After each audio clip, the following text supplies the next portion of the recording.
My name's Jim. I'm a musician in Nashville, and I'm interested in learning where guitar tone comes from. So this year I've done videos on the electric guitar, sustain, strings, scale length, and speaker cabinets, which led to me figuring out which guitar cab was used on my favorite music. And now I want to figure out where the tone comes from in a guitar amplifier.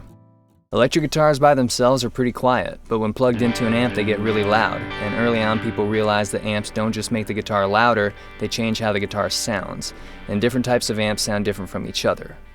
So what makes a Marshall not sound like a Vox, or a Vox not sound like a Fender, or even a 50s tweed Fender not sound like a 60s black Fender? Why don't cheap amps sound like expensive amps? Or do they? What about the amp is actually causing this to happen?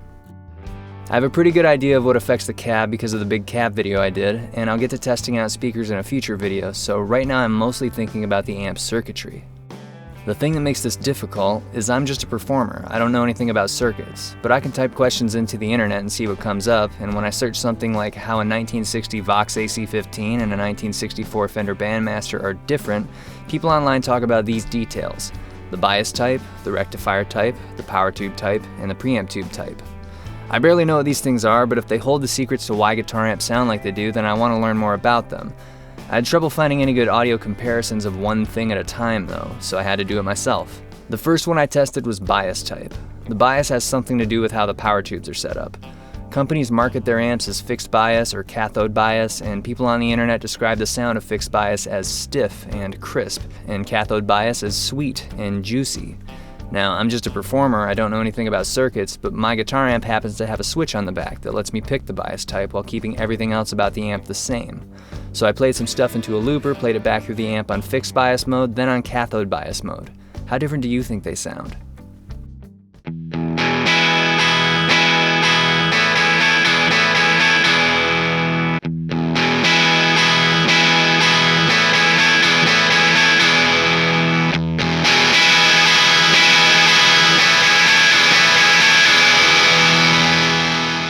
For some reason I felt like there was more to an amp than the bias types, so I moved on to rectifier type. As far as I can tell, the rectifier preps the electricity that the rest of the amp uses. Companies market their amps as having a tube rectifier or solid-state rectifier, and people on the internet describe the sound of tube rectifiers as saggier, flabbier, and more compressed, and solid-state rectifiers as tighter and punchier. I'm just a performer, I don't know anything about circuits, but one of my friends has a Mesa Lone Star head, and it happens to have a switch on the back that lets me pick the rectifier type while keeping everything else about the amp the same. So I played some stuff into a looper, played it back through the amp on tube rectifier mode, then on solid-state rectifier mode. How different do you think they sound?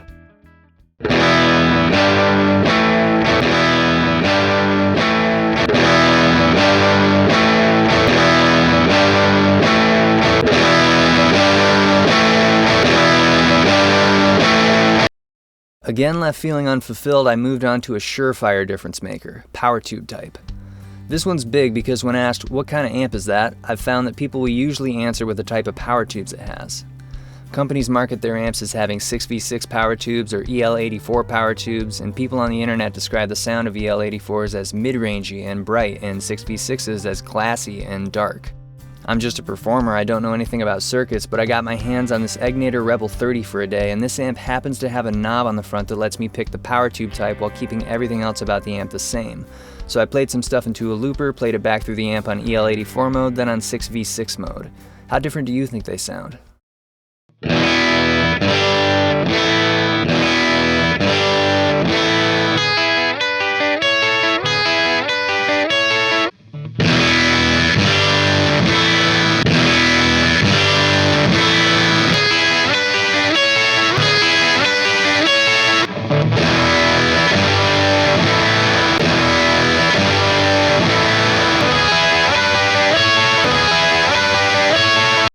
Feeling a little confused at this point, I moved on to the preamp tube type. Companies market their amps as having an EF86 preamp tube or having a 12AX7 preamp tube, and people on the internet describe the sound of 12AX7s as harsh and fizzy, and EF86s as robust and dynamic.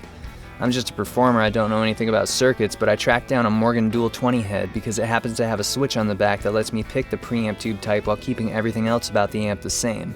So I played some stuff into a looper, played it back through the amp on EF86 mode, then on 12AX7 mode. How different do you think they sound?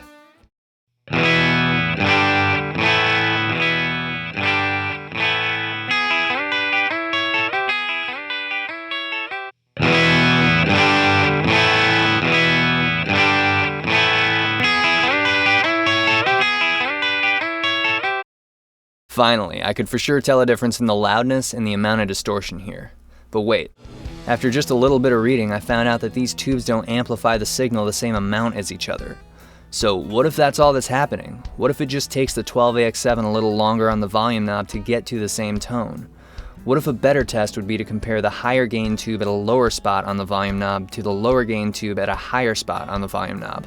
How different would that sound?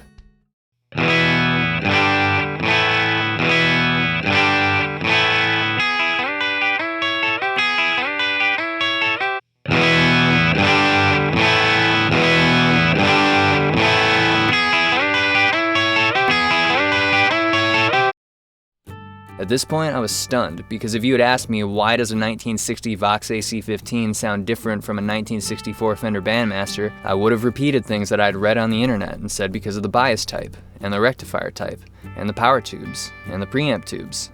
But after actually testing those things and listening, I felt like I had to keep looking elsewhere to find where the amp's tone comes from. So what if I go way back to basics? I know that when I turn up the volume knob, the amp gets louder and more distorted. And I know when I turn the treble, middle, and bass knobs, the balance of the tone gets wildly different.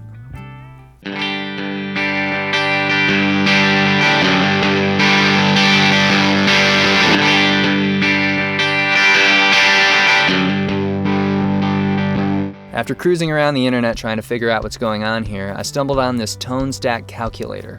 The tone stack is the circuit behind the treble, middle, and bass knobs on an amp, and I'm just a performer, I don't know anything about circuits, but sliding these knob positions around showed me that not all amps' treble, middle, and bass knobs do the same thing. In fact, it was really hard to match one amp's curve to another's. Maybe this could be part of why different amps sound different. So I came up with an idea. I'm friends with Zach Childs from the AskZac YouTube channel, and he has these 3 really cool vintage amps: a 50s tweed Fender, a 60s black Fender, and a 60s British Vox. People on the internet describe the sound of 50s tweed Fenders as edgy, hairy, and touch-sensitive, 60s black Fenders as sparkly, clean, and clear, and 60s British Voxes as chimey, jangly, and mid-rangey. So I put all the knobs at noon and had Zach play some stuff into a looper, then sent that loop through all 3 amps with all knobs at noon.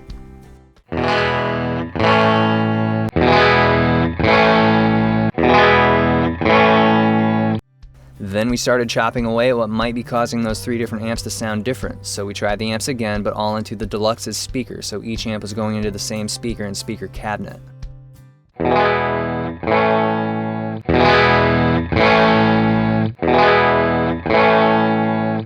That worked well enough, so I brought in a separate cab to make things easier, and now I wanted to eliminate the tone stack from each amp and see how different they sound from each other after that. I'm just a performer, I don't know anything about circuits, but playing around with that calculator, I noticed that at certain specific knob positions the line became flat, and it was like the tone stack wasn't even there, it was just a bit of a volume drop, and I could turn up the amp's volume knobs to compensate for that.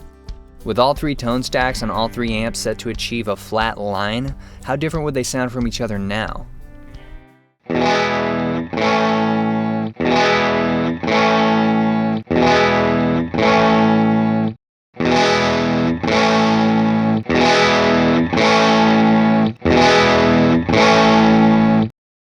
I may be onto something here. Zach and I thought it was pretty crazy to hear these different amps sound as close to each other as they did after only changing a few things. But I only spent an afternoon with those amps. If I wanted to really figure this out, I'd have to track down flagship models of the big 3 classic brands so I had pure examples of what those tones even are. So I did that. Amp number 1 would have to be a Fender, and if I had to pick a flagship Fender model, it would be the mid-60s style Fender Twin Reverb. And luckily I already have this one that I use whenever somebody asks me to play pedal steel with them. Mid-60s Fender style amps have been used by I think literally all of the studio players in Nashville that I look up to. That sounds really common in country music.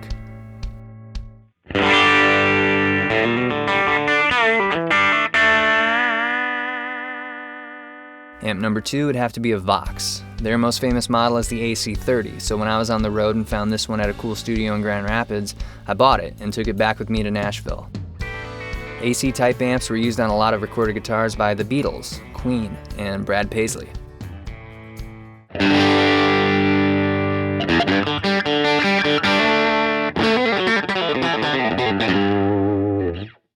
And amp number 3 would have to be a Marshall, maybe the most iconic amp company in rock music. And while I was visiting one of my friends, he said he wasn't using his Marshall very much and I could borrow it for the summer to help solve this puzzle. It's a Marshall JVM 410H head with a 1960 AV 412 cab, and according to the manual, its crunch channel in green mode makes the circuit like a JMP Aero 100 watt head from the 70s. Think AC/DC, Lynyrd Skynyrd, and Van Halen.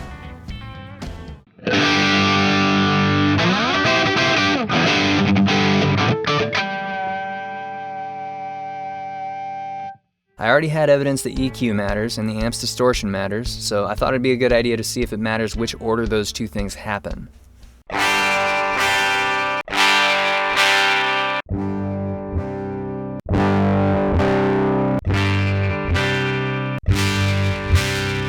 Cool, so that means I need to find out where distortion happens in the amps and where EQ happens in the amps. I found out that people who know what they're doing use computers to figure that kind of stuff out, and another guy already did that for a Marshall amp, so I got lucky there. Then I got a hold of a Windows laptop and tried doing the same thing with a Fender that someone else drew up and I simply downloaded and analyzed. And I couldn't find anything for a Vox, so I just did real-life sweep tests with the real-life AC30 in my house. For distortion, I was able to use the computer to figure out the Fender, but for the other two I had to get a real-life scope and use it on the real-life Vox and Marshall. So putting all that together the best I can, here's how I think the amps might be laid out when it comes to EQ and distortion.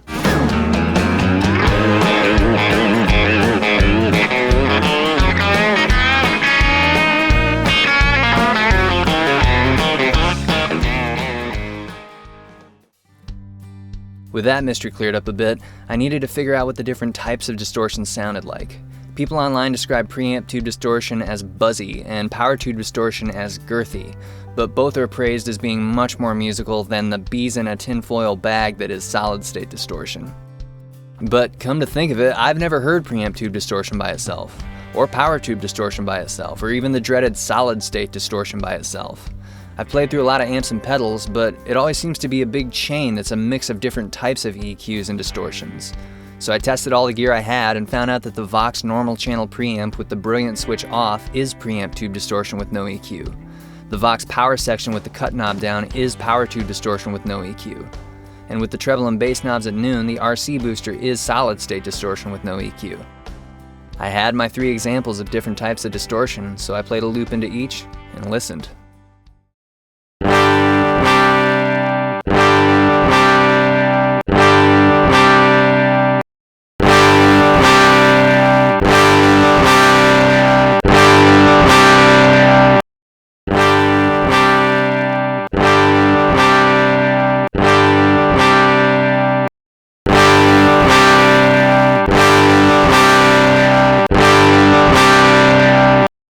Well, this opened up a whole world of possibilities. I was sure these would sound a lot more different than they did, but they sound less different from each other than if I accidentally bumped the treble knob carrying my amp on stage. Why don't we have treble knob owners clubs? So what if it's not about the bias type, or the rectifier type, or the power tube type, or the preamp tube type? What if it isn't even the tubes themselves that are giving the amp most of its tone? What if most of the tone of a guitar amp comes from the amount of distortion and the EQ changes and the order that those things happen? What if everything else about an amp was done wrong except for those things? How close could that sound? This is the Tacklebox. It was made by Shakespeare Fine Fishing Tackle in Kalamazoo, USA. I turned it into a guitar amp that I built to copy the sound of a Fender Twin Reverb, and a Vox AC30 top boost, and a Marshall JMP Aero 100 watt. But remember, I'm just a performer. I don't know anything about circuits. So this entire amp is made out of guitar pedals and breadboards. All I did was copy the EQ changes from each of the 3 real deal amps and where they happen relative to the distortion. Instead of tubes, I have 2 RC boosters to cover distortion early in the amp and late in the amp, and 2 Seymour Duncan pickup boosters to add flat clean level, plus a flat clean solid state power amp to drive the speakers. And the Tacklebox is sponsored by my PayPal email address. If this video ends up saving you some money on guitar amps, then feel free to send some of that my way for spending the last 10 months in this rabbit hole. So how far apart are the 3 different examples of expensive, real deal tube amps versus one Tacklebox full of amateur solid state spaghetti with the right EQ changes and distortion order?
So what does all this mean? Jim, are you saying that we should all sell our tube amps and switch to using old tackle boxes full of breadboards and guitar pedals? No, I'm not saying that. I'm not saying anything, because it doesn't matter what I have to say about how something sounds. Have you ever heard the phrase, writing about music is like dancing about architecture? People have been saying things for years. What I did was show you sounds for you to listen to, and you can decide for yourself how different or how similar you thought two things sounded and where to focus your efforts. That's why I'm so excited about all these tested videos I've done this year and why I don't read forum threads or watch guitar videos that talk about tone anymore. What if it means that things matter as much as you heard them matter in the head-to-head comparisons of things that most, if not all of us, have never heard compared head-to-head before? If you heard a 1% difference in each of these, a 5% difference in these, and an 80 to 90% similarity in these, then maybe these deserve about 1% of your attention when shopping for amps. These deserve 5, and these deserve about 80 to 90. That certainly wasn't how I thought of guitar amps before making this video, but I'm glad I did all this and have a better idea where the tone comes from. Wouldn't it be fun to see something like this for speakers and pickups and pedals? Hopefully you'll join me in the future for more videos.